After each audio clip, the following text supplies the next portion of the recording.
What the heck is a food desert? Reg here, and welcome to another episode of Food for Thought.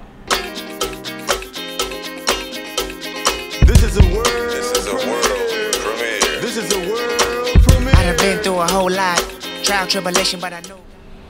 So in this series, I've been talking a lot about the vegan lifestyle, but also the issues that affect the choices people make about what they eat.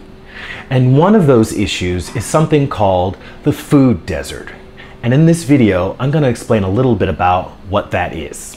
So if you know me, you know that this topic is going to have something to do with social justice. But before you write this off as just some left-wingers creating an excuse for poor people or people who don't take care of themselves to just keep doing what they're doing, you should know that the U.S. Department of Agriculture and the U.S. Department of Health and Human Services have done a lot to identify that food deserts are indeed a real thing and have actually helped to define what food deserts are.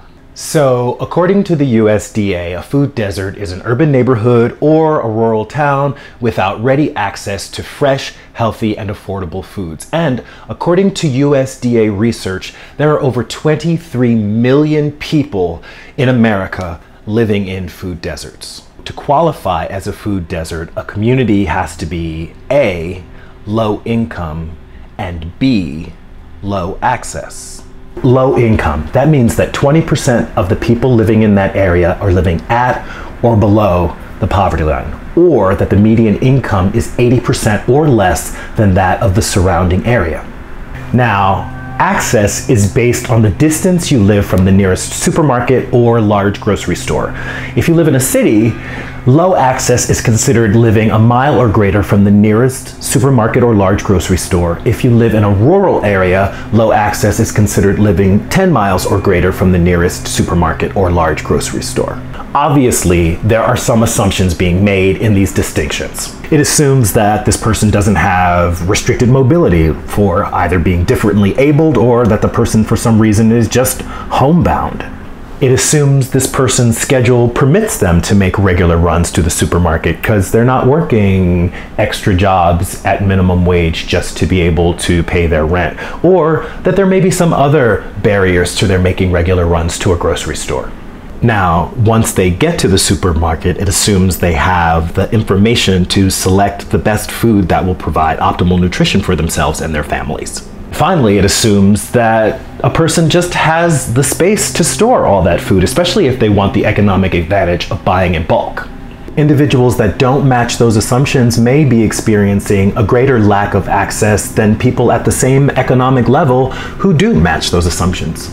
So it's not just a matter that people don't have ready access to fresh, healthy, and affordable foods. It's a matter of the food that they do have easy access to and the food that they're encouraged to eat through the messaging that surrounds them. A study that was published in the American Journal of Preventive Medicine showed that children in majority Black communities, rural areas, and middle-income communities are disproportionately exposed to child-directed marketing from fast food restaurants. So this suggests that along with spreading messages about food alternatives, which in some ways just assumes people are ignorant, food advocates or health advocates or animal rights advocates, they could educate themselves about the issues that are affecting the people in their area who might make different food choices if they had access, and then work with those people to change the system.